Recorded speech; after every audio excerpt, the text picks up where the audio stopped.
मोहोळकर इतिहास जर आपण बघितला तर हा विकासाच्या प्रश्नांवर विकासाच्या मुद्द्यावर या ठिकाणी निवडणूक होत असते. परंतु अलीकडच्या काळामध्ये निवडणूक लागली की विकासावर कोण बोलताना दिसत नाही, युवकांच्या प्रश्नावर कोण बोलताना दिसत नाही, शेतकऱ्याला काय पाहिजे आहे त्याच्यावर कोण बोलताना दिसत नाही. माईक पुढे उभा राहिलं की अंगात त्याला चालू होतं राजन पाटलांची 2 पोरं. ह्याच्या पलीकडे दुसरं काय नाही. तुम्ही बघा 5 वर्ष झाली विधानसभेला पण तेच तुंतुन होतं, आमच्या नगर परिषदेला पण तेच तुंतुन होतं.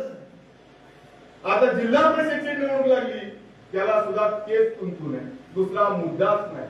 राजन पाटलाची 2 पोरं आणि अनगड, ह्याच्या पलीकडे दुसरं काहीच. मी त्याला परवस्ता म्हणून टाकतो.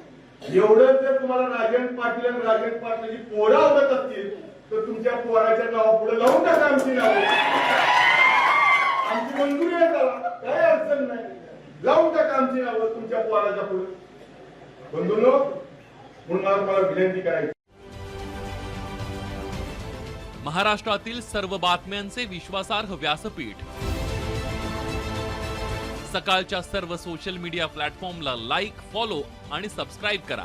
तसंच सर्व नोटिफिकेशनसाठी बेल आयकॉन प्रेस करायला विसरू नका.